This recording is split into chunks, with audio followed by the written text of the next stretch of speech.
A ver, buenas tardes. ¿Se oye? Sí, bien. Hola, buenas. Bueno, muchísimas gracias a todos y a todas por asistir a esta cita poética donde vamos a celebrar pues, la presentación del libro de La nueva criatura de Javier Puig, La espesura de lo invisible. También, personalmente, yo quiero agradecer a Javier que haya vuelto a contar conmigo para presentar un libro suyo. Creo que, no sé si es el tercero ya que presento, la tercera vez. Y bueno, eso quiere decir que ha quedado contento. Y yo no sé, yo a veces pienso que ya estoy demasiado visto y que a lo mejor sería bueno. Pero no es que en absoluto que sea un abuso, sino simplemente eso que igual me repito tal, pero vamos, que te agradezco mucho una vez más la confianza. Y bueno, también quiero resaltar, aunque luego Javier también diga unas palabras, la participación una vez más de la Fundación Cultural Miguel Hernández, que ha participado en la organización del acto, tanto con la publicidad, con la grabación del acto y además con la compra de ejemplares, con la edición del libro. Y luego también pues quiero agradecer a la biblioteca que como siempre nos acoge también en este espacio tan propicio para una presentación de un libro como es esta sala. Y por supuesto también a nuestro amigo Paco, que va a participar leyendo, va a ser el Rapsoda, va a leer los varios poemas de Javier. Bueno, pues yo voy a apelar a vuestra paciencia y a vuestra comprensión, porque igual me sale un poquitín largo el texto. El texto lo he mandado, todavía no ha salido publicado, pero lo podréis leer pronto en el cuaderno. Pero he pensado que, bueno, que mutilarlo, jibarizarlo, pues en fin, siendo un libro que creo que admite muchos matices y es un libro muy rico, pues no sé, quitarle 2 o 3 páginas, pues no me parecía que fuera conveniente. Entonces voy a leerlo completo, espero que no resulte muy pesado. El otro día en la presentación del libro de Javier en Elche decía el presentador que bueno, que le reñía a su mujer porque si tardaba más de un cuarto de hora en presentar. Bueno, pues yo normalmente me paso. O sea que, bueno, pues vamos a ver, vamos a ello. Bien, Javier, bueno, casi todos lo conocéis, pero para el que no, diré que, bueno, él nació en Barcelona en 1958, reside en Orihuela desde 1988. Ha cimentado a lo largo de las últimas décadas una trayectoria literaria marcada por la reflexión constante, la fidelidad a una voz propia y una intensa dedicación al pensamiento estético. Autor de más de 500 artículos centrados en literatura y cine, publicados inicialmente en revistas como La Lucerna y desde 2012 en medios digitales como Mundiario, y ha reunido gran parte de este trabajo en los volúmenes Los libros que me habitan, en 2019, Miradas de cine, en 2020, y La vida es lo difícil, en 2021. Su narrativa breve también ha quedado recogida en La cercanía de lo extraño, en 2025. En el ámbito de la creación poética ha publicado Estancias en la finitud, 2020, y En la mirada, 2023. A estos se suma ahora En la espesura de lo invisible, que continúa y profundiza su indagación en la experiencia interior, en el tiempo y en la conciencia, y a mi juicio consolida la voz poética del autor. La altura creativa de nuestro autor es incuestionable. Acercarse a una obra literaria en general y a su poesía en particular constituye, sin duda, un desafío crítico, pero también una experiencia profundamente gratificante. Y además, como habréis visto, es un autor que ha publicado de manera tardía, es decir, ya con una edad, en poco tiempo, pero además también muy versátil, ¿no? Porque ha tocado poesía, ensayo, biografía, en fin, narrativa, varios géneros. Además, quiero añadir que la edición de su nuevo poemario transmite una elegancia sobria y cuidada, donde cada detalle parece pensado para invitar a la contemplación. La tipografía, limpia y delicada, se integra con armonía en la composición, aportando una atmósfera de calma y profundidad. La imagen de portada, con esa pequeña planta, un diente de león, iluminada en medio de la penumbra, sugiere una belleza discreta que emerge desde lo oculto. El contraste entre la luz cálida y el entorno oscuro refuerza la idea de lo invisible que se revela. En conjunto, la obra visual y material dialoga con sensibilidad, anticipando un contenido íntimo y evocador. La presencia en la portada de esta flor no es casual. El diente de león suele asociarse con la fragilidad, lo efímero y al mismo tiempo con una resistencia silenciosa. Crece en lugares inesperados, incluso en condiciones difíciles, lo que encaja con la idea de lo invisible, que se abre paso. Esa pequeña flor iluminada sugiere que hay belleza y sentido incluso en lo que normalmente pasa desapercibido. Aunque Javier Puig ocupa como poeta un lugar discreto, en cierto modo marginal, dentro del heterogéneo panorama de la poesía española contemporánea, no deja por ello de ser significativo o relevante. Antes, al contrario, su aportación cobra una importancia particular cuando se atiende a la coherencia y profundidad de su obra. Quien, como yo, haya seguido de cerca la evolución de sus temas principales, advertirá que estos expresan de manera sostenida las preocupaciones ontológicas, psicológicas y espirituales del autor. Dichas preocupaciones giran en torno a una obsesión central presente en toda su poesía, el problema, o si se prefiere, el misterio, pongámoslo si queremos entre comillas, el misterio de la identidad y de su ser en el mundo. A ello se suma la reflexión sobre el proceso del devenir continuo, entendido como una sucesión de renacimientos psíquicos y de transformaciones parciales y acumulativas de la conciencia. También el amor hacia sus familiares, tanto los vivos como aquellos que han dejado de existir, la preocupación por el prójimo desde un hondo sentido ético y la búsqueda de diversas verdades sobre sus orígenes, su destino, su relación con los demás y lo efímero de la existencia. En este libro, además, se incorpora una indagación sobre lo absoluto, abordada sin dogmatismos, desde una actitud reflexiva caracterizada por la porosidad y la flexibilidad. La escritura de nuestro poeta revela una vocación reflexiva que encuentra en lo poético no tanto un medio de expresión, sino un espacio de conocimiento. Sus motivos, símbolos e imágenes aparecen de forma recurrente, lo que permite hablar de un corpus literario homogéneo, que abarca no solo su poesía y su obra narrativa, sino también sus artículos y ensayos. Existe, en este sentido, un modelo estructural basado en una dinámica de alternancia, una fuerza subyacente que determina la organización externa de su sistema expresivo, regula los ritmos, crea profundas interrelaciones y establece un modo dialéctico de presentación que prevalece en toda su producción literaria. La compleja textualidad ideada por Javier, a la vez simbólica y enunciativa, se caracteriza por la interacción entre la voz interior y la atención a lo externo, o si se quiere, a lo real. Se trata de un diálogo constante entre aspectos aparentemente contradictorios, pero en realidad complementarios, que se refleja en los distintos planos de su escritura y con especial intensidad en su poética. Javier Puig evoca paralelismos entre la experiencia universal y la personal y mediante el proceso poético reconstruye, contrapone y finalmente reconcilia los conflictos psíquicos que han marcado su propia existencia. En este libro que hoy presentamos se mantienen, por tanto, la unidad y la cohesión estructurales, así como el notable lirismo que expande continuamente sus capas concéntricas de significado simbólico, al tiempo que incorpora de manera complementaria elementos de contención, silencio y depuración expresiva.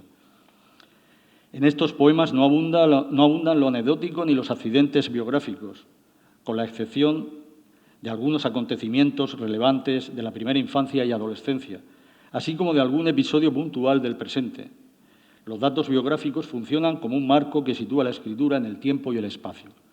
El deseo de acortar la distancia entre la palabra y el acto constituye, en última instancia, uno de los núcleos esenciales de la preocupación poética del autor y quizá también una de las claves más fértiles para adentrarse en la lectura de su obra. En la espesura de lo invisible se presenta desde su propio título como una inmersión, no tanto un recorrido lineal como una entrada en una zona de densidad perceptiva, donde lo visible se vuelve insuficiente y la palabra intenta rozar aquello que se escapa. En este sentido, la cita de Carlos Puyol, que abre el libro, "El poeta está para ver lo que no se ve", no es meramente decorativa, sino programática. Define una poética que no busca describir el mundo, sino desvelarlo. El libro se organiza en 6 secciones. Esta disposición no es arbitraria. Responde a un movimiento existencial que podría leerse como una biografía interior. Desde la memoria y la identidad, pasando por el amor como fundamento, la apertura al mundo, la conciencia ética del otro, la mirada hacia la infancia y la continuidad vital hasta llegar a la meditación sobre la muerte. Desde el inicio, la primera sección, Perspectiva del tiempo, se articula como una indagación en la identidad a través de la memoria. La cita de Lope de Vega, y que pasando los tiempos yo me sucedo a mí mismo, adquiere aquí una resonancia contemporánea. El yo no es una entidad fija, sino un proceso, una sedimentación de instantes. En el poema inaugural que da título al libro encontramos ya el núcleo del libro, encontramos el núcleo. Javier escribe: "Mi vista se detenía en el inmenso mare magnum del aún no nacido, en ese vago lugar donde a veces surge la llama, el fuego de unas ideas prendidas con la chispa de lo inaudito, con una titilante luz fijada en el sustrato de un fondo difuso. Lo decisivo aquí no es solo la imagen, sino la actitud. Detenerse ante lo que todavía no ha tomado forma. El poema no nace de una certeza, sino de una espera. Esta disposición remite a una concepción de la poesía como apertura, como escucha de lo que emerge. Esa misma tensión entre lo que se fue y lo que se es atraviesa el poema. Atraviesa el poema "Ya no soy el que fui", que dice: "Yo era otro y el mismo, aquel que perseguía una luz apenas adivinada. Mi asombro de vivir, mi irrupción intempestiva, eran el vértigo que ahora recuerdo desde esta vulnerable templanza. La identidad aparece como una superposición de capas. No hay ruptura total, pero tampoco continuidad intacta. Lo que queda es un rescoldo, una huella de intensidad que se recuerda desde la serenidad actual. Este contraste entre el vértigo de la juventud y la vulnerable templanza de la madurez define gran parte del tono del libro. En poemas como En mis recuerdos o Con los años, la memoria no es simple evocación, sino reconstrucción activa. Leemos en el primero: "Y ahora reordeno las pequeñas y antiguas partículas de mi ser, aquel temblor de un universo bullente y confuso. El yo se recompone, se piensa a sí mismo, y en este proceso emerge una ética: aceptar la pérdida sin renunciar al sentido. Con los años", el poema titulado así, lo expresa con una claridad que no excluye la emoción. "Ahora te atienes a un precepto de levedades profundas, de palabras serenas. Sigue en esa soledad que te acerca a las almas". En este poema aparece uno de los rasgos más valiosos del libro: la serenidad, no como renuncia, sino como una forma de intensidad depurada.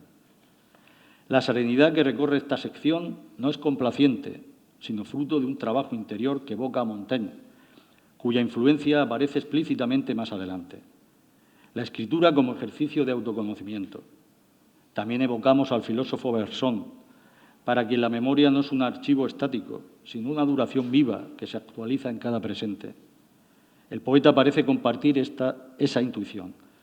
El pasado no está detrás, sino dentro, operando en la conciencia. La segunda sección, titulada Fundación del amor, está constituida por 3 poemas dedicados a su esposa Sole, que está aquí con nosotros. No se trata de un tema añadido, sino de una dimensión estructural de la existencia. Las dedicatorias y las citas de Cernuda sitúan el amor en una tradición que lo entiende como revelación.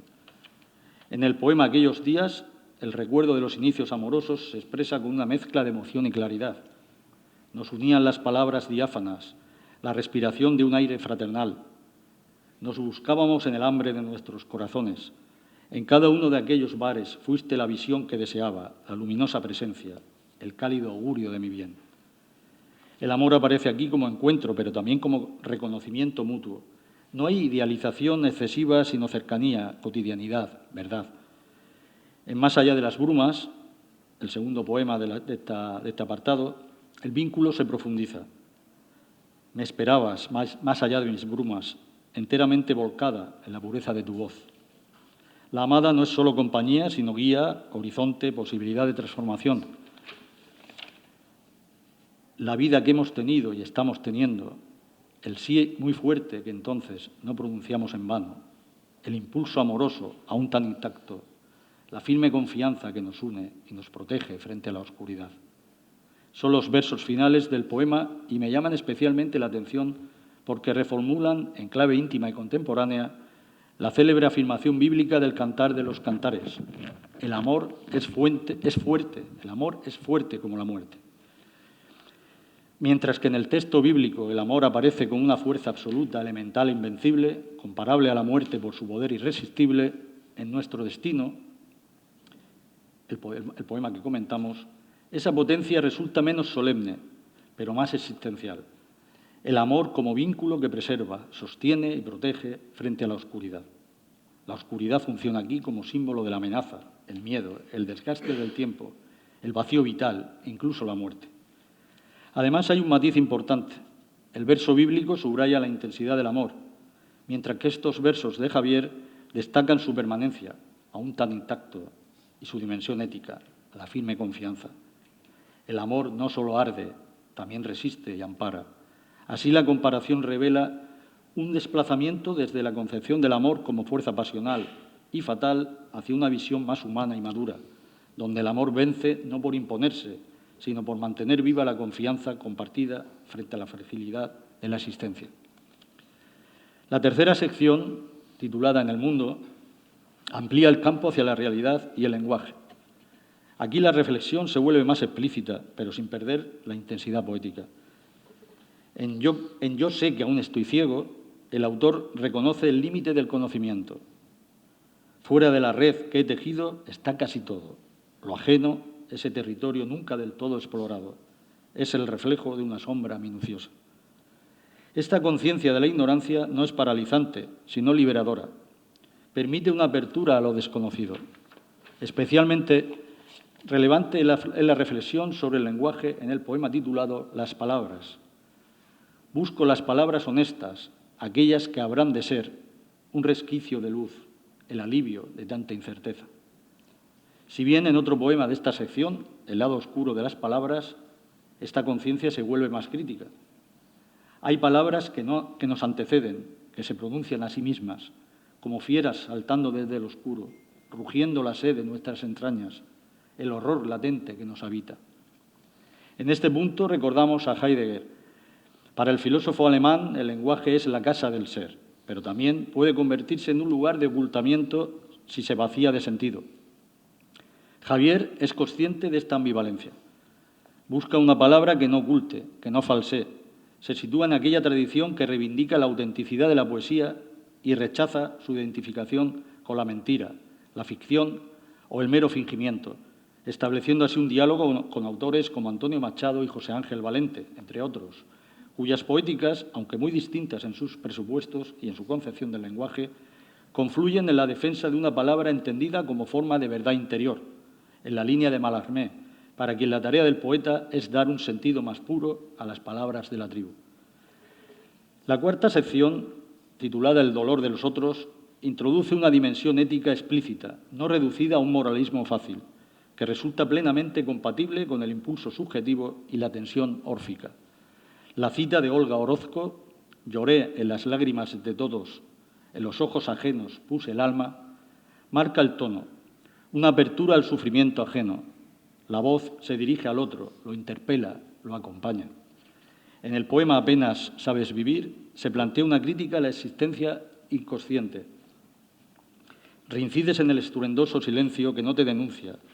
Imploras presencias, pensamientos dormidos que nunca te quieren apremiar. Pero la crítica no es condena, sino llamada. En el poema titulado No tan lejos, esa llamada se convierte en gesto afectivo. Arrímate a mí, sé también un poco eso que yo te deseo. Confía en este pulcro saber, aunque después mis frases se diluyan en el silencio. La poesía alcanza una dimensión fraterna. No se trata de explicar, sino de acompañar. La empatía se convierte, pues, en una forma de conocimiento, en un acto de resistencia frente a la indiferencia.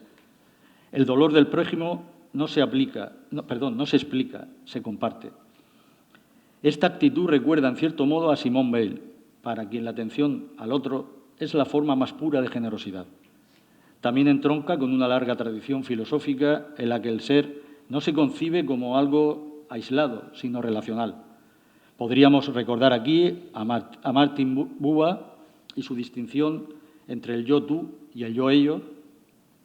En la relación auténtica con el otro, el yo se constituye de manera plena. Javier Puig, sin formularlo teóricamente, lo expresa poéticamente. En esta misma línea, Emmanuel Levinas radicaliza la idea al situar la ética como filosofía primera. El rostro del otro no es un objeto de conocimiento ni una presencia neutra, sino una interpelación que desborda cualquier intento de apropiación conceptual. En el encuentro con el otro, el sujeto queda descentrado, obligado a responder antes incluso de poder definirse a sí mismo. Así, la subjetividad no nace de la autonomía, sino de la responsabilidad, de una exposición originaria al sufrimiento ajeno que funda toda relación ética. En conjunto, estas perspectivas configuran una comprensión del ser humano como esencialmente abierto, no una identidad cerrada sobre sí misma, sino una existencia que se constituye en el vínculo, en la escucha y en la respuesta del otro. En la quinta sección, La vida en ciernes, Javier introduce una mirada hacia la infancia, no como nostalgia, sino como un tanteo del origen. En el poema Infancia se percibe un contraste entre la mirada adulta y la vitalidad infantil. Hay un saber originario, una música de palabras, canto dulce que contagia inocencia, levedad que me tranquiliza como un futuro amable. Ese saber, entre comillas, no es conceptual, sino vitalista. Es una forma de estar en el mundo sin el arbitraje de la reflexión. El conocimiento originario respira antes de ser pensado, sucede antes de nombrarse. No hay cálculo ni distancia, solo una entrega inmediata a lo que aparece. Se vive en un umbral sin vigilancia, donde la experiencia no pasa por el juicio, sino por la pura presencia. De modo que la razón no actúa como filtro, sino que se suspende, y en esa suspensión el mundo se ofrece entero, sin correcciones. En el poema La burbuja del tiempo, la relación con la nieta introduce una dimensión profunda que no interrumpe el saber originario, sino que lo encarna de otro modo. En ese vínculo se recupera una forma de percepción inmediata del mundo, donde lo vivido se impone con la claridad de lo esencial. Se trata de una atención limpia, anterior a la interpretación. Lo afectivo, pues, no se añade al concepto del originario, sino que lo prolonga y lo hace visible en la intimidad del vínculo. Me abrazo a su imagen vivísima y nuestra íntima respiración parece acordarse en vibraciones que nos integran. En este breve bloque, formado por 3 poemas, el tiempo parece suspenderse y todo adquiere la ligereza de lo que simplemente es. También se percibe como transmisión de vida, de afecto, y como una mirada extrañada hacia el pasado. No es solo un fluir, sino una herencia íntima que se desplaza de unos cuerpos a otros, de unas edades a otras, dejando huellas apenas legibles. Así ocurre en el poema Rastros, donde el poeta apenas logra reconocer la niñez de la hija en una fotografía. Esa imagen fija, detenida, se vuelve ajena, casi real. Sin embargo, en ese desconcierto se activa un intento de recuperación, una búsqueda de la huella remota de la infancia en la figura ya adulta, como si el tiempo no hubiera borrado del todo aquello que una vez fue. Y la última sección, Cerca del otro lado, aborda la muerte desde una perspectiva serena, sin dramatismo excesivo, que no excluye la emoción. La cita de Shakespeare, morir, dormir, tal vez soñar, sitúa el tema en la tradición universal. En El sueño de la eternidad, dedicado a los padres y uno de los poemas más emotivos del libro, la memoria se convierte en presencia. Ahí estáis, desafiando la fuerte corriente del tiempo, agarrados a vuestro acompasado latido. Os amo por eso y por tantas otras cosas, a vosotros, seres fraternos, células de mi vida, calor de tantos recuerdos. El amor filial se expresa aquí como resistencia frente a la desesperación. En el poema Cuando ya no seas tú, es uno de los más estremecedores del libro al abordar el Alzheimer. Tus futuras ausencias ya se interponen en nuestra mirada. No es temor lo que sentimos, sino tristeza de todo lo que tiene que ser. La pérdida de identidad se describe con una lucidez que conmueve sin caer en el sentimentalismo. Finalmente, en el poema En cada instante se formula una especie de ética final. Quieres salvarte en una rendición innoble, acometer cada día una victoria hecha de susurrante entrega. Ya lo sabes, en cada instante la belleza te reclama. Uno de los rasgos más destacables de este volumen de poemas es el predominio de la poiesis sobre la tecné. La escritura de Javier Puig no busca el ornato, la floritura ni el artificio, ni la exhibición formal, sino la emergencia de un sentido. La técnica está al servicio de la revelación, no al revés. No descuida la forma, su estilo es pulcro, pero no le rinde culto. El exceso de técnica implica dominio, control, fabricación. La creación poética supone apertura, disponibilidad, capacidad de dejar surgir lo que ha de llegar. En este libro la escritura parece nacer de una escucha interior, de una atención a lo que se da.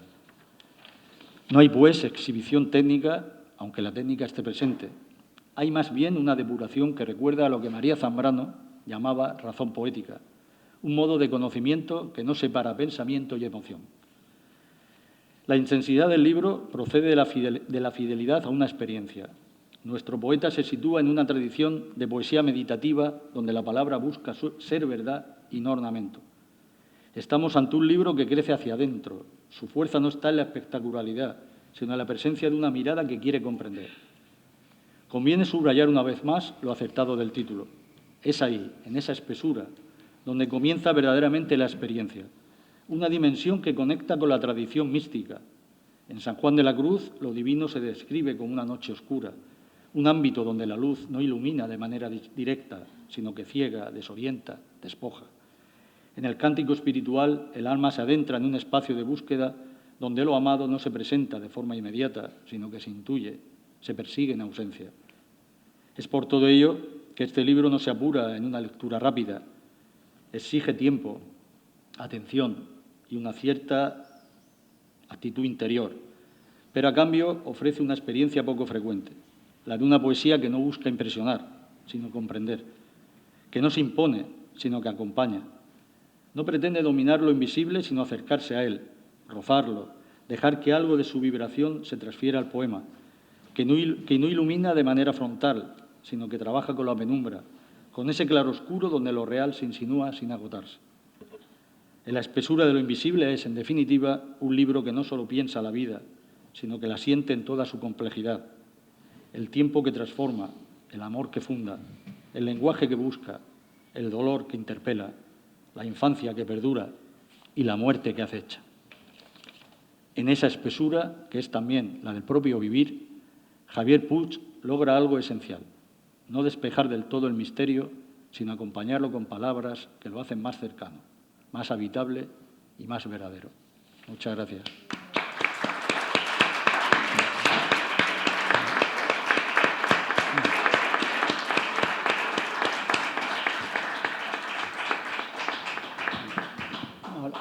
Buenas tardes.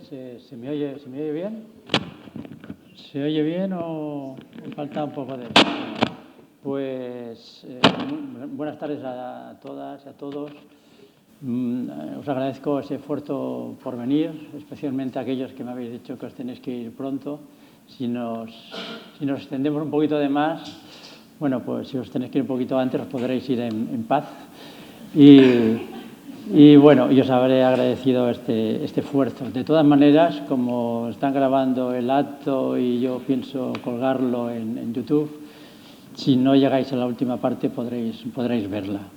Y muchas gracias a la biblioteca, a Pepi, por acoger este acto nuevamente en este lugar tan acogedor, a la Fundación Miguel Hernández, que ha contribuido decisivamente en la edición del libro y en la difusión, y a mis dos insignes compañeros, a José Luis Cerón, ya finalista 2 veces de los premios de la crítica valenciana y que no se entiende como todavía no ha sido ganador de ninguno de ellos, Y a Paco Illán, flamante premio Tablas 2025, ¿no? Sí, desde que es director y actor de teatro.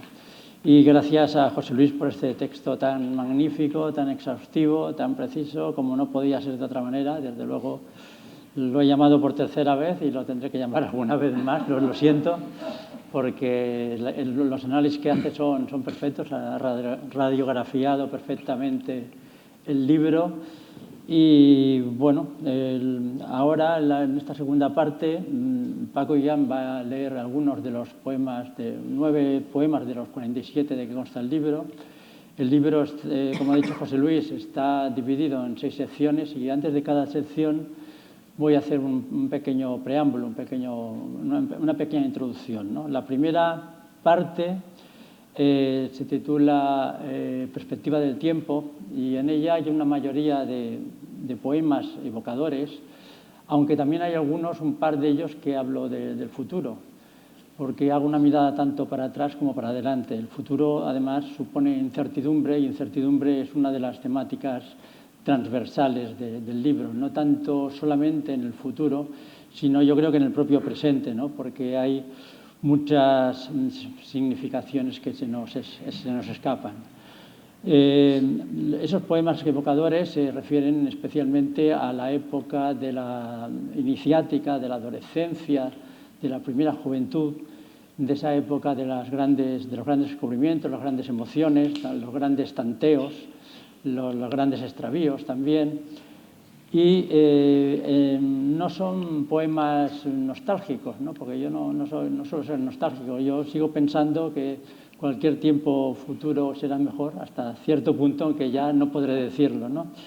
Entonces, más bien me siento un poco paternalista cuando me miro hacia atrás, ¿no? Es como si viera a mi propio hijo de alguna forma. En esos poemas pues hablo de esas situaciones de la identidad, de la sucesión del yo, como la cita que he puesto de Lope de Vega. Y va a leer 2 poemas Paco Illán. Uno es Ya no soy el que fui y el otro es el primer poema que es el que da título al libro, que es En la espesura de lo invisible. Este poema es evocador de uno de esos muchos momentos en que me he sentado a esperar lo inesperado, o sea, las palabras de la creación poética, y me imagino, me voy 40 años hacia atrás, porque yo empecé a escribir muy pronto, aunque haya publicado muy tarde, y me sitúo en un apartamento que tenía, por ejemplo, en Gerona, cuando estuve trasladado de ahí, y me rodeaba de mi música, de mi cerveza, de mi cigarrillo, cosas que ahora no me hacen falta, y miraba hacia adelante y miraba sin ver, no veía el mueble, no veía el equipo de música, sino lo que veía era lo invisible, y lo invisible era para mí como esa proyección del mundo interior, todas esas sucesivas capas de la experiencia, todas esas impresiones acumuladas a lo largo del tiempo y todos esos vislumbres, ¿no? Y a través de esas capas intentaba, a través de sus intersticios, penetrar en la hondura de aquella espesura y intentar revelar de alguna forma los secretos de la existencia. Adelante, Paco. En la espesura de lo invisible. Aún es pronto, pero ya se acerca la penumbra. Y sé cuántas veces he estado ahí, muy adentro, en la espesura de lo invisible. Hurgo en los escenarios antiguos, en los lugares que acogían mi más inquisitivo sentimiento. Sillones, mecedoras, sofás y tantas mesas en las que posaba el vaso, el cenicero, un entorno adyacente que recubría la suspendida vorágine, el espacio secreto donde buscar la expresión luminosa, el decible recodo que mereciese una voz para otros días, la construcción de un sentir indeleble. Mi vista se detenía en el inmenso mare magnum de lo aún no nacido, en ese vago lugar donde a veces surge la llama, el fuego de unas ideas prendidas con la chispa de lo inaudito, como una titilante luz fijada en el sustrato de un fondo difuso. Palabras que reproducían un mundo íntimo, el temblor de un profundo crecimiento. El libro, la música me ayudaban a retomar los caminos que hacía míos. La voz llegaba casi ajena a mi pluma, a borbotones que reposaban en versos delicados o rotundos, mientras algo de mí permanecía en la evanescencia de los espejos, en la solidez de lo impalpable. Y me quedaba a esperar lo inesperado, como en esta mañana de estío, abandonado en lo abierto. Ya no soy el que fui. Ya no soy aquel que fui, aunque en este que ahora escribe reconozca el rescoldo de alguna perplejidad antigua, los restos de una gastada querencia. Yo era otro y el mismo, aquel que perseguía una luz apenas adivinada. Mi asombro de vivir, mi irrupción intempestiva, eran el vértigo que ahora recuerdo desde esta vulnerable templanza, o aquel caminar enredado en zarzas de mayor tiniebla, y la apuesta temeraria en la que podría venirme abajo, la fresca alegría o la incursión en el vórtice real de lo imaginado. Entonces risas amigas pronosticaban el fruto último, el milagro de mi supervivencia, el merecimiento de una inspirada revelación tras tantos tropiezos arraigados. No sé si aquel joven de entonces podría reconocerme, ni cómo recibiría esta mirada mía segura de su benevolencia. ¿Admitiría la compasión de quien ya no necesita una carcajada para ahuyentar el miedo? Tal vez yo fuera para él alguien más hiriente que lúcido, porque no dejaría de observarlo como a cualquier ser incipiente, atiborrado de voluntad y de sueños. Contemplaría su bruto deshacerse de las sombras para entrar en los deslumbramientos, su recaída en lo impropio o el clamor de otra sed aún no recordada. Avisado de su futuro, aprobaría su búsqueda, su sueño de una constelación entrevista y el ansia de lo prodigioso, aquella emocionada disposición a conocer. Bien, pues la segunda sección se titula Fundación del Amor y está compuesta por 3 poemas, de los cuales va a leer uno Paco. Son poemas nuevamente evocadores, es lo que tiene ser tan mayor, que uno pues tira de sus recursos, ¿no? de la experiencia, ¿no? Y bueno, son poemas referidos a mi noviazgo con Sole, esa época en la que estábamos todavía separados. Yo en ese momento estaba trasladado en Gerona y ella estaba aquí en Orihuela, y nos veíamos en puntos intermedios como Valencia, o a veces venía aquí. El poema este en concreto es sobre una anécdota. Ha dicho José Luis que no hay anécdotas prácticamente en el poemario, y dice muy bien, porque esto es la excepción prácticamente del poemario.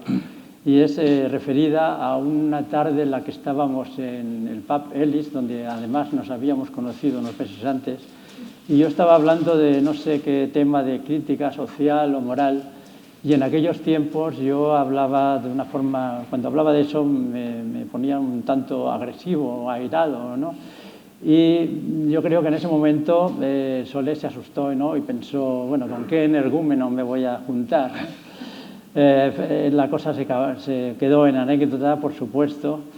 Y bueno, lo que quiero decir con esos 3 poemas realmente es expresar la emoción del descubrimiento de una persona tan importante que vamos a integrar plenamente en nuestra vida, y esos momentos de descubrimiento del otro a través de una transparencia propia ofrecida a la otra persona.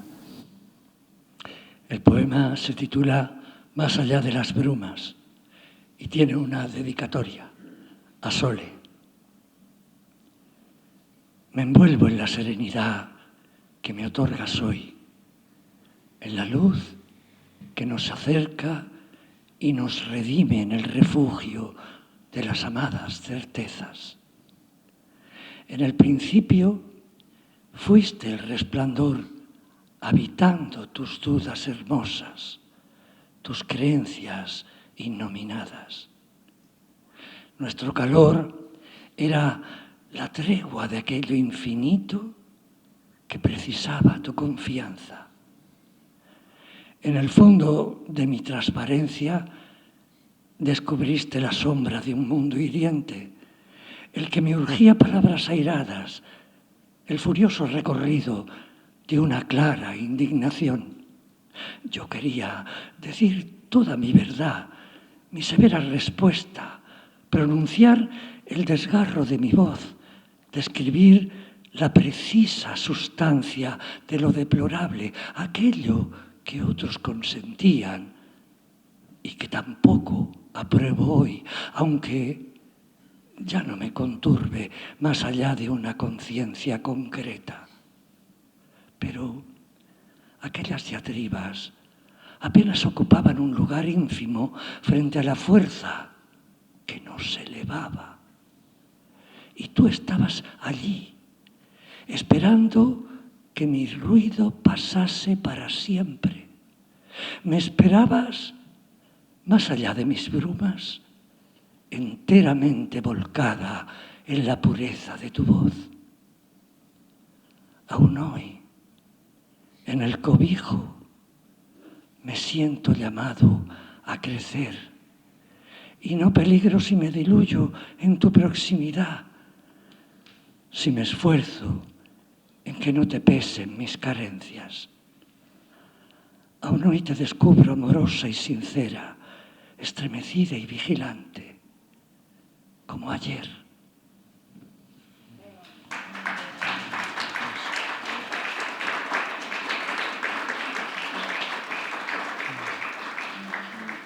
Bueno, pues la tercera sección se titula En el mundo, y en ella están los poemas en los que expreso mi relación con el mundo, con la sociedad, con la otredad, con la realidad, pero no tanto esa realidad vasta con la que nos tropezamos todos los días, sino con la realidad más sutil, ¿no? como es la realidad del tiempo, por ejemplo, que es de la que trata el segundo poema que va a leer Paco, que es Crepuscular.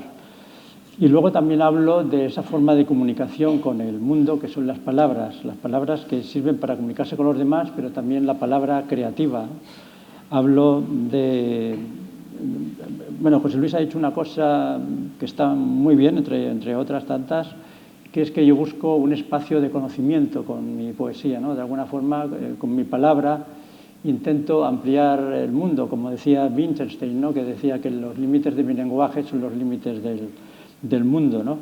Y pretendo que mis palabras sean iluminadoras. Hoy, precisamente, ha salido una reseña de mi amigo Juan Carlos Lozano, de flamante Premio de la Crítica Valenciana, y esa reseña la ha titulado como la poesía luminosa, ¿no? la poesía de la luz, y ojalá fuera así, ¿no? Y me gustaría que esa luminosidad también fuese para la vida cotidiana, y bueno, que mis palabras fueran, si bien para pacificar, para curar, pero hay otro tipo de palabras que son todo lo contrario. Y esas son las palabras de las que hablo en el poema que va a leer Paco, que son esas poemas, son esas palabras que nacen de las heridas y se convierten en hirientes y hieren de una forma indeleble muchas veces la memoria de las personas que las recepcionan. El lado oscuro de las palabras.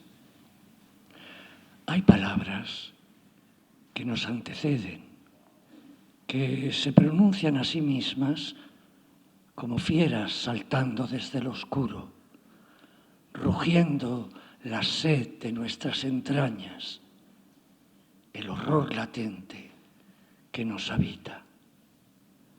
O palabras que quisiéramos incorporar a una voluntad frágil o esquiva, a una mirada mermada, o que podrían mezclarse con el aliento atrapado en una estrecha desolación, o las que explicarían la complejidad que sostiene a las soberbias y son la hiriente libertad de lo decible.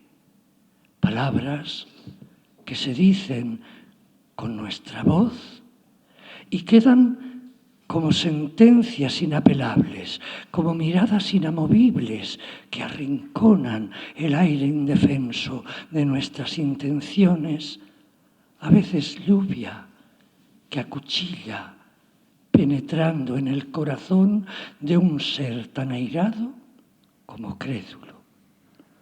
Son palabras candentes que se graban en la muda sonoridad de cada frase perpetuada. La cuarta sección se titula El dolor de los otros y sería en realidad una continuación. ¿No quieres que lea Crepúsculo?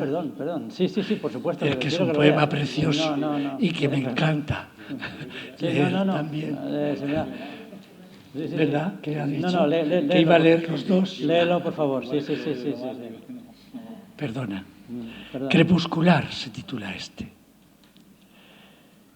Contemplo el crepúsculo, su indiferente espectáculo único en nosotros cada vez, el sol rompiéndose en su descenso, quebrándose, anaranjado, tras las colinas lejanas, en un inalcanzable más allá. Y he sentido que ese cotidiano suceso marcaba los pasos de lo fatal, que era el verdadero reloj que nos acompaña y no esta esfera que en mi muñeca finge el círculo del tiempo, los días sin desgaste, el infinito e indemne volver a empezar. No desiste el sol de su propósito perenne.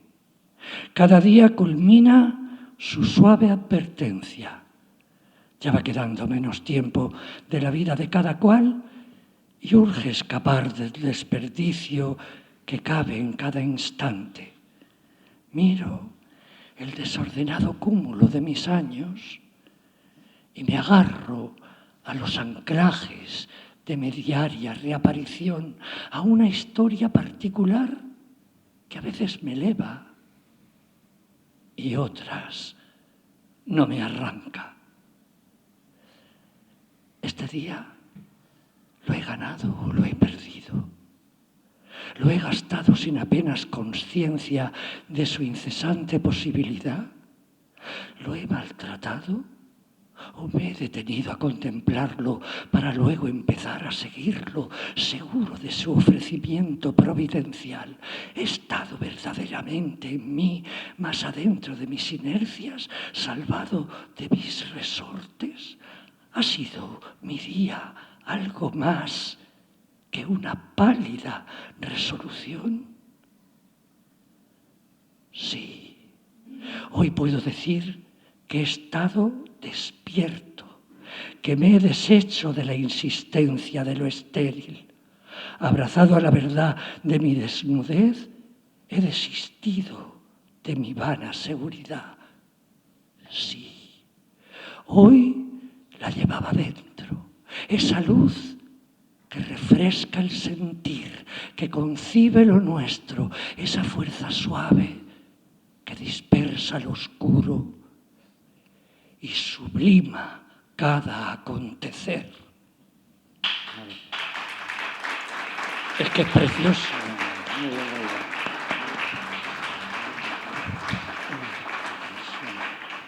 Ahora sí pasamos a la cuarta sección, que se titula El dolor de los otros, y que en realidad sería una continuación de la primera parte de mi anterior poemario, La mirada, que titulé Palabras para el dolor, porque, bueno, de hecho no hay ningún tema nuevo en este poemario, sí que espero que haya perspectivas distintas y poemas que merezcan haber sido escritos, ¿no?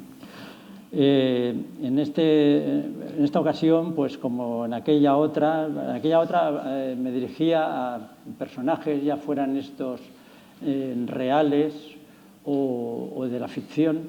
En esta ocasión me dirijo a un personaje innominado que representa pues todas esas formas del dolor, que no es el dolor concreto derivado de un hecho concreto, sino que es el dolor existencial, el de aquellos seres que se sienten desvalidos frente al peso de la existencia.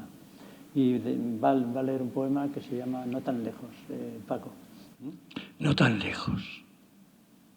Y tú allí, distante. Pero no quiero gritarte mis palabras. Quisiera quedarme a tu lado y que tú me sintieras.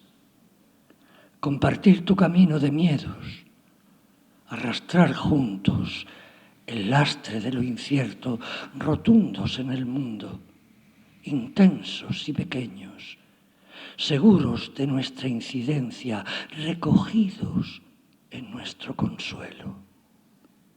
¿Por qué hemos venido tan distintamente pertrechados de orígenes, de fuerzas, de metas? ¿Para qué tantas vidas náufragas, desvalidas, que no alientan lo posible, que no saben deshacer su marasmo? ¿Por qué esa confusión de designios, de temples y de imprudencias? Arrímate a mí. Sé también un poco eso que yo te deseo. Confía en este pulcro saber, aunque después mis frases se diluyan en el silencio, y miremos juntos ese horizonte que te quema, que es estrago de débiles, vislumbre de ciegos. Sin temor, avanza. Eres tú quien te espera, despojado de sombras y espejismos, en el cuidado de cada paso. Rescata la fuerza de tu anhelo.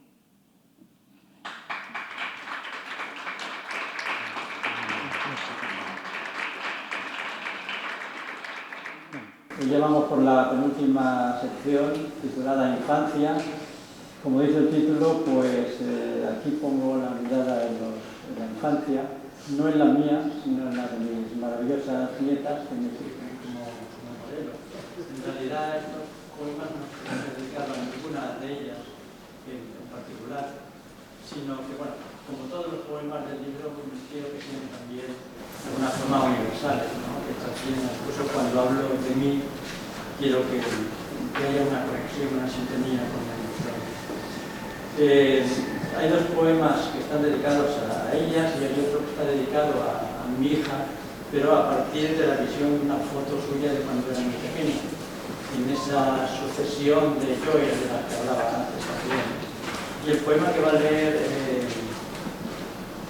Paco es uno que está escrito a partir de una de esas muchas veces que voy a recoger a mis nietas al colegio, y salen ellas afortunadamente en el 95% de los casos felices, contentas, juguetonas, y bueno, me veo envuelto en esa nube de felicidad, y es lo que intento expresar en el poema. Lo que no puedo evitar nunca es, cuando hablo de un tema así más luminoso, más celebratorio, es nombrar también lo opuesto, ¿no? Quizá la amenaza de la felicidad, igual que cuando hablo de algo oscuro, levanto siempre la mirada hacia la posibilidad de la luz. Infancia.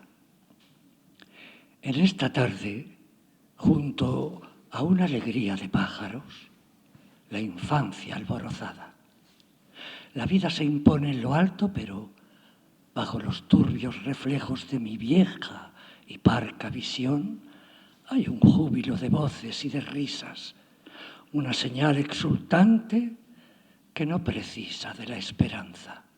Hay un saber originario, una música de palabras, canto dulce que contagia inocencia, levedad que me tranquiliza como un futuro amable. Dentro de esas pequeñas voces voy liviano caminando. Me alienta este ahora que escampa las sombras, detiene el silencio. Su afilada amenaza.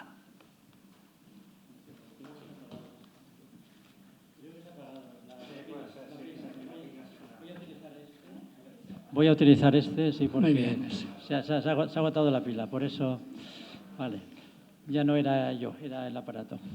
La última sección se titula Acerca del otro lado, y en ella hablo quizá no tanto de la muerte, que no sé exactamente lo que es, sino, digamos, de la premuerte, ¿no? Hay 4 poemas. El primero está inspirado en una fotografía en la que salen mis 2 padres, mi padre y mi madre, cuando estaban ya prácticamente las últimas en una fase de decrepitud. Y el segundo poema está dedicado al Alzheimer. Lo escribí a partir de una entrevista que oí por la radio a la actriz Karma Elías, a la que le habían detectado el Alzheimer en ese momento. Este poema lo escribí en el año 2023. Y bueno, lo podía haber dedicado ya antes a mi madre, porque mi madre padeció el Alzheimer también. Pero bueno, a mi madre sí que le he dedicado otros poemas, pero no enfocando expresamente la enfermedad. Aquí sí que me refiero a esa cuestión terrible que es la amenaza de la pérdida de la identidad. Y los 2 últimos poemas están dedicados a unos personajes nominados que representan a aquellas personas que tienen ya prevista una muerte inminente porque están enfermos. Yo he leído mucho sobre ello, me ha impresionado muchos testimonios, muchos diarios de algunos autores como Henning Mankell o Oliver Sacks, que hablaban de eso, también algunas entrevistas que por la televisión o también en YouTube, en la que se expresan esas personas que están a punto de fallecer en breve tiempo. Y siempre me ha impresionado porque también me he imaginado a ver si yo me encontrase en esa situación, cómo reaccionaría, ¿no? Si podría afrontarla con aceptación, con dignidad o no, o a lo mejor rebelándome, como le pasó, por ejemplo, a Susan Sontag, ¿no? Que murió rabiosamente, ¿no? Porque estaba en contra de la muerte, ¿no? Y bueno, el segundo poema que va a leer va a ser este en cada instante, y con ello terminaremos la sesión de recitado. El sueño de la eternidad tiene una dedicatoria a mis padres y memoria. Aún estáis vivos en esa fotografía. Ahí adentro los 2, papá, mamá, resurgidos, pero maltrechos de haber vivido tanto, de haber alcanzado el terrible tramo final, esos días mortecinos que son solo vuestros, que os retienen en un transcurso aniquilador. La ternura que ofrecéis es el breve alivio de tanta tristeza sobrevenida, pero vuestra debilidad no puede contra el cansancio de los años. Ya solo sois una vaga reminiscencia de lo que fuisteis, otros distintos a aquellos que os vivieron, que habitaron el mundo confiados, agradecidos a cada alegría, callando lo que empezaban a saber, la amenaza de un creciente dolor. Ya nada hay que esperar sino los restos de la luz, los vestigios de unos recuerdos que no mienten aunque parezcan tan milagrosos desde las razones de la devastación. Y el amor, tan firme como una debacle nunca sucedida. Los últimos estertores de una tenue pasión, de una lealtad irrenunciable. Vuestra sonrisa posponiendo el rictus infame de la muerte. La vida todavía debatiéndose. La vaga conciencia de una espera, la digna certeza de lo irremediable.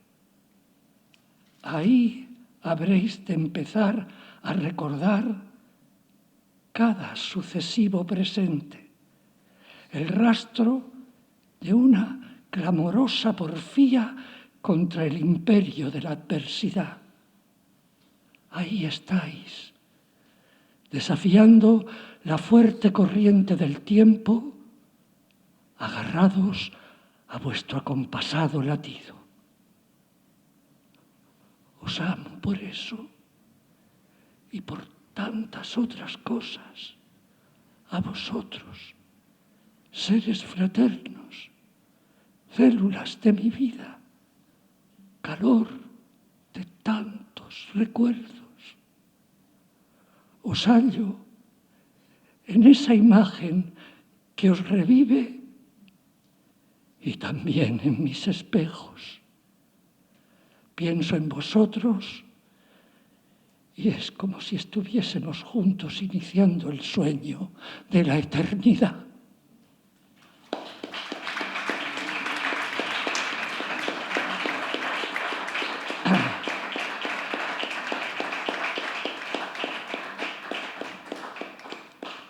En cada instante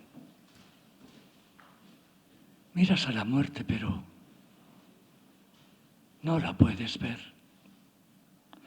Antes que los deseos antiguos, quieres una nueva entereza y un amor más atento. Son días distintos, días tuyos que con cuidado debes cruzar, en los que poder construir recuerdos para otros, estelas de bondad, el rastro de tu último ser que ansías más acertado, más pleno. Quieres salvarte de una rendición innoble, acometer cada día una victoria hecha de susurrante entrega. Ahora tu vida es importante. La de cada ser lo es, dices. Cada ser que humildemente lo sabe y no solo el que ahora es digno de lástima, al que compadecen quienes no dudan del bien absoluto que es la mera existencia. Quieres que te vean, ser escuchado, que tu presencia sea el relato de una alegría admirable. Lo haces por ti, pero también por quienes quieres y por los que se preguntan lo funesto. ¿Cómo será despedirse de uno mismo? Acabar siendo solo el que habita su propio vacío, el que se enfrenta al muro absoluto, a la eterna oscuridad del silencio. ¿Cómo será quedarse distanciado de todo lo que fue propio, ser una sustancia esparcida por un rincón infinitesimal del universo? ¿O será la muerte una broma de lo terrible, la ocultación del paso a otra estancia más serena? Te consuela una idea benévola, el recuerdo que dejarás, la destreza definitiva, la última solemnidad que borra y perdona los errores de un camino complejo. Quieres ser el paradigma, la prueba de una rara excelencia humana, y que no te manche el miedo, ni esa cobarde contracción que es la nostalgia. Ya lo sabes. En cada instante, la belleza te reclama.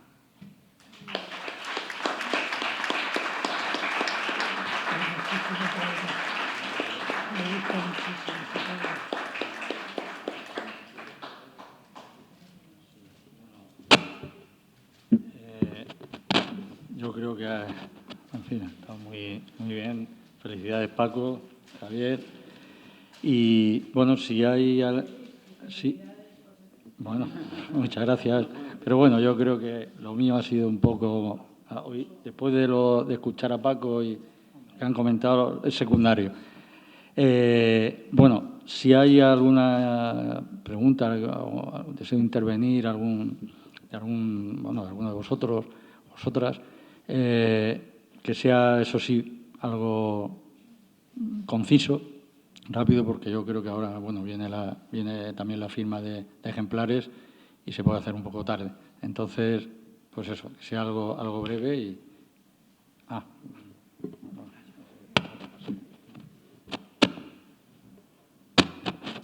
¿Pasamos el micro? Sí. No sé, si quieres el micrófono, pasa que yo me tendrás que dar... Sí, te paso.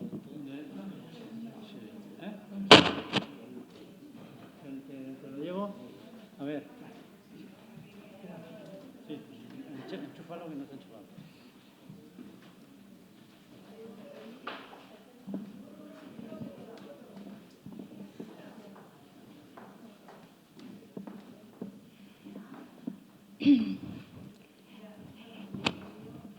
Bueno, ante todo, felicitaros a los tres y sobre todo a Javier por su obra poética.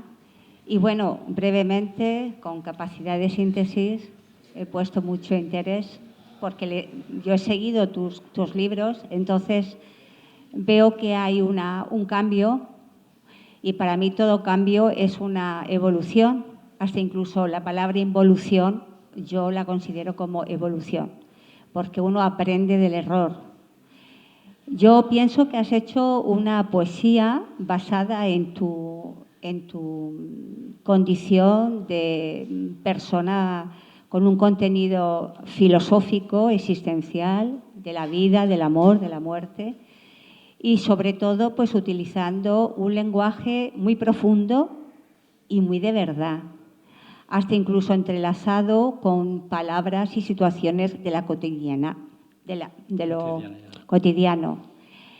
Yo debo de ensalzar que es una poesía entendida, aunque existe un lenguaje también metafísico, más allá de lo puramente que se pueda pesar y medir.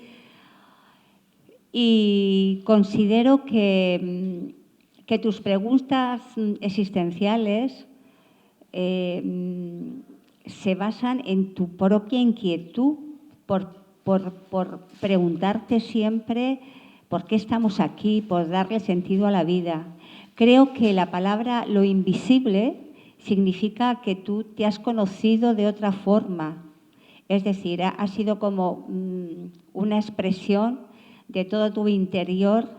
Quizá a lo mejor has estado atento a otras narraciones cortas, a otro exterior, pero yo pienso que la poesía te ha llegado como un camino de espiritualidad,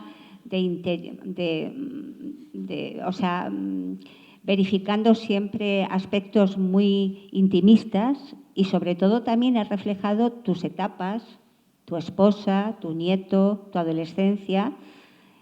y tus padres. Es decir, has hecho una historia poética, filosófica para mí, que se salva sobre todo, que da respuesta a ese sufrimiento que tiene muchas veces el hombre de por qué estamos aquí, ¿no? Y te salvas como poeta y como hombre filósofo porque al final lo concluyes todo, hablas de la eternidad, luego ya estás hablando de una fuerza invisible, pero que va a existir siempre, luego hablas de otra presencia, aunque no tengamos conocimiento racional de explicarla, y también yo creo que tu contenido poético y sales a tener un disfrute de la vida porque lo has enfocado todo desde la verdad y desde el amor. Pues muchas gracias por tu comentario. Efectivamente, yo en la poesía busco lo esencial, ¿no? Busco la verdad más sutil, aquella que hay que revelar, ¿no? Como decía en el texto José Luis, dice, más que describir, intenta revelar o desvelar.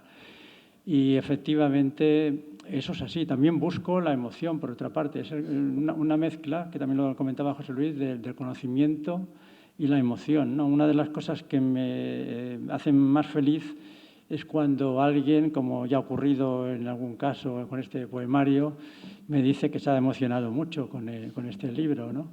Porque es una de las características principales, creo, que debe contener la poesía, ¿no? Aparte de otras, por supuesto, ¿no? El acercamiento al misterio, a la revelación, ¿no? En el último libro de Laura Fabregat habla de un término que me lo ha recordado, que es hierofanía, ¿no? Que es un concepto que creó Mircea Eliade, y que habla de lo sagrado en lo profano, ¿no? Yo busco eso de alguna forma, ¿no? Busco que más allá de lo que sea ritual o imágenes de la religión, busco en cada cosa, en cada detalle, esa posible revelación, ese secreto que guarda, ¿no? Que esconde cada momento de la vida, ¿no? Y entonces por ese terreno me muevo, ¿no? A lo mejor cuando hago narrativa me muevo en un terreno un poquito diferente, más en el terreno de lo psicológico, pero aquí quizá, como has dicho tú, más en el terreno de lo metafísico, de lo meditativo, ¿no? Alusión me han nombrado un momento, voy a ser rápido, para hacer un breve comentario que suprimí además dentro, era un párrafo que suprimí porque se hacía extenso el texto, pero yo creo que hay ahí una contradicción, bendita contradicción, y además yo apruebo ese juego de contrarios, ¿no? Esa unión de los contrarios en la poesía y concretamente en este caso en la de Javier, mientras que hay una parte metafísica, efectivamente, bueno, el título mismo ya alude a un verso muy famoso de San Juan de la Cruz, pero también hay una parte fenomenológica que no hay que olvidar, es decir, una parte donde también atiende a la realidad, digamos, más objetiva o más digamos, más también incluso cotidiana, ¿no? En algunos momentos. Y luego, por otra parte, también es una poesía, como él ha dicho muy bien, y creo que también está muy bien traída la relación con Eliade, que jugaba con la ciencia y también con la parte más sagrada o más mistérica, ¿no? Es decir, ahí yo creo que se fusiona muy bien esa parte, digamos, pues, metafísica, digamos, o incluso racional, bueno, más en este caso quería decir racional, reflexiva, que está muy presente de búsqueda del conocimiento, pero al mismo tiempo también a veces lo suspende el conocimiento para entrar en un terreno de la pura emoción, de la palabra, esa palabra revelada donde al final pues no hay realmente, no está pasada por el tamiz de la reflexión. Entonces ese juego entre reflexión, por eso yo había hecho la alusión a Maya Zambrano, ¿no? porque creo que también está muy presente en el libro, es decir, la emoción, la razón poética de María Zambrano, porque hay un juego constante entre la razón y entre la emoción. Y efectivamente estoy de acuerdo. A Laura.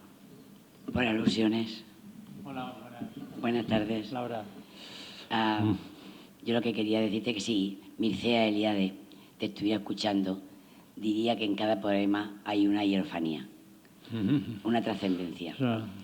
Se puede ser trascendente viendo una puesta de sol, yendo todos los días, y eso me recuerda al Principito, sentado mirando el infinito. Eso es una hierofanía también, de lo sagrado a lo profano y de lo profano a lo sagrado. Yo lo que puedo es felicitaros a los tres, y la reflexión que saco, además de que me has emocionado muchísimo con el poema de a los padres, porque no has tocado una fibra muy, muy especial. Claro. Me ha parecido genial. Lo que sí que descubro, y me descubro ante el poeta, porque demostráis tener una densa vida interior y una profunda espiritualidad, que yo no sé si a veces sois conscientes que la tenéis o no, y simplemente daros las gracias. Bueno, tratamos de tenerla, ¿no?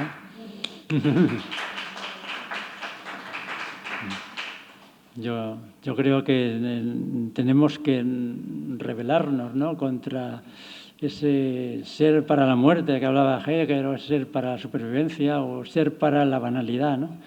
Y tenemos medios para hacerlo. Uno de ellos es el arte, otro la espiritualidad, la ética, la conciencia social, solidaria, y todo eso es algo que nos eleva y nos dignifica, y tenemos que estar en ello lo máximo posible, ¿no? ¿Alguna cosa más? Si no, damos por terminado el acto. Muchísimas gracias por vuestra atención.